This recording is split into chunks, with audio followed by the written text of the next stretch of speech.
So, ayan po, magandang araw po sa inyong lahat, mga madam sir, mga boss, mga lods, mga lodi.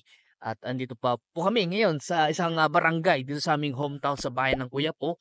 Meron po kami ipapakita po sa inyo dito na farmland po ito na bukid, rice field na ito po meron pong sukat na 10,000 daw po o 1 hektarya.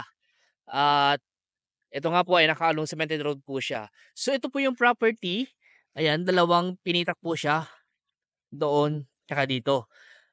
Dalawang pinitak at ang frontage po niya nasa mga 50 meters po siguro. Ayan, katapos lang po namin kausapin yung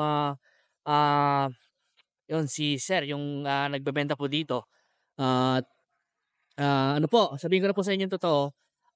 Yung nag-usap po namin, tenant po siya dito, pero nag-usap po sila nung may-ari po dito na ibenta na lang at meron na silang usapan about doon sa pagbebentahan nila. So it means wala po tayong problema sa tenant dahil nag-agree na po yung may-ari tsaka yung tenant na ibenta na po itong property nito. So wala na pong problema doon.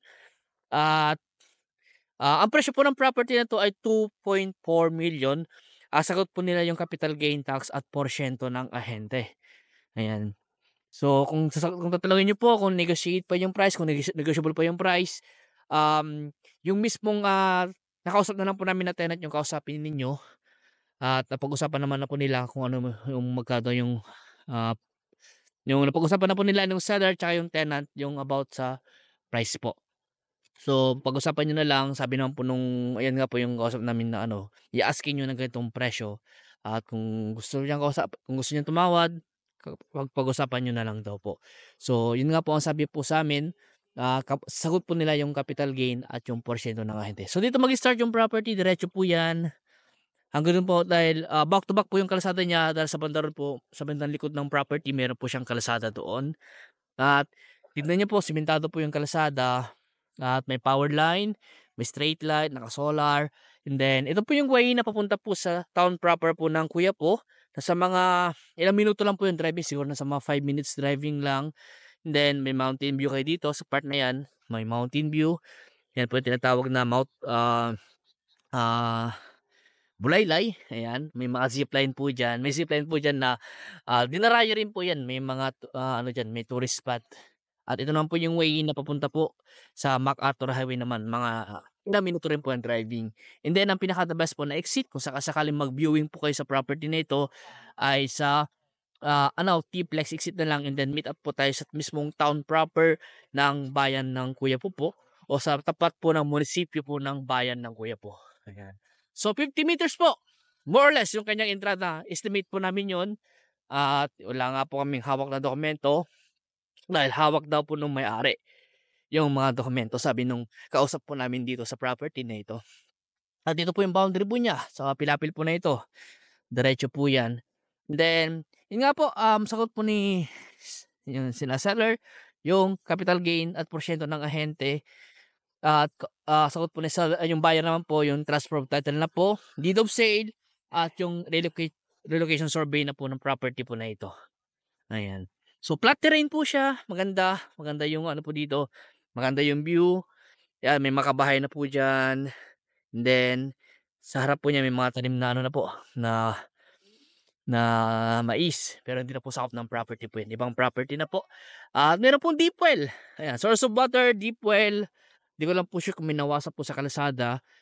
Pero ano po dito, source of water po nila deep well. So pwede kayo mag-residential po dito.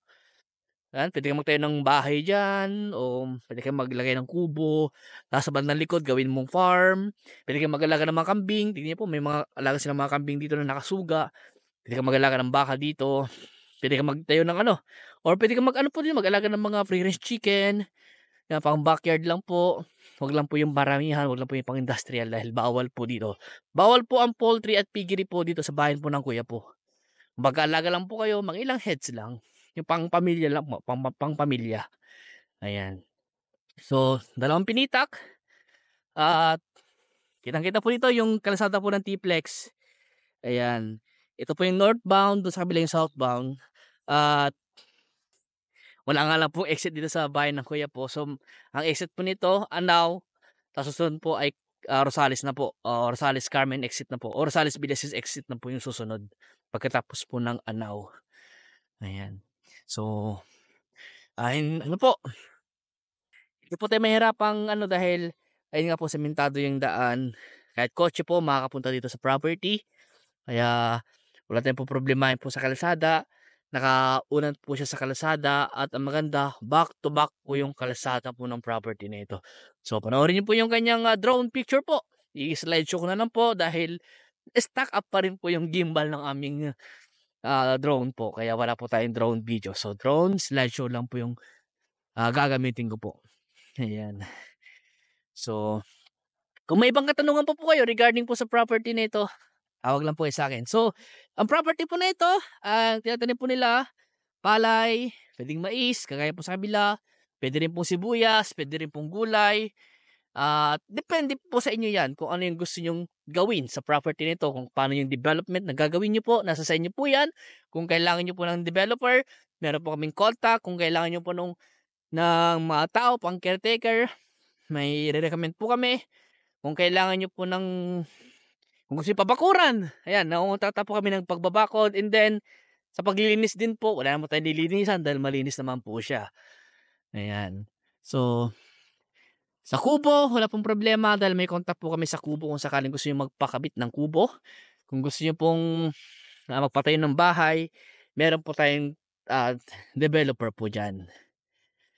Ayan. So, may contact po tayong engineer para po dyan.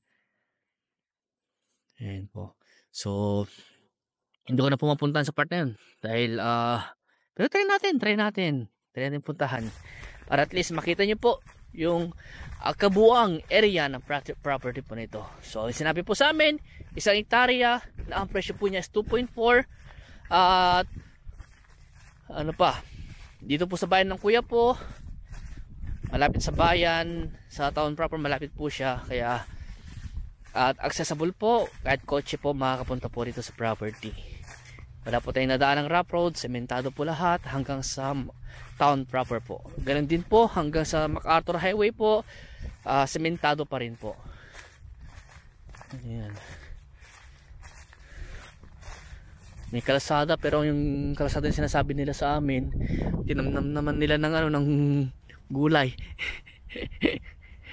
Ayan. So, okay. Yun na po kasi yung detalye na sinabi po sa amin. Dahil wala pa naman po nakatanim dito. Meron na po isang puno po doon. Ewan ko lang kung sakop ng property yun. Baka sa kabila na po yun. So, kung sakali po, patanan nyo ng mga fruit bearing, may mga pagkukuhanan po tayo. Kung gusto yung gawing kalamansi farm po ito, pwede naman. Dragon fruit, o tamnan ng mga fruit bearing kagaya po ng mangga, pwede naman po. Ayan. So, kung may katanungan po kayo, tawag lang po kayo sa akin. Kung gusto nyo mag-viewing, mag-schedule lang po kayo para masamahan po namin kayo sa property nito. So, ayan. So, hanggang dito po muna.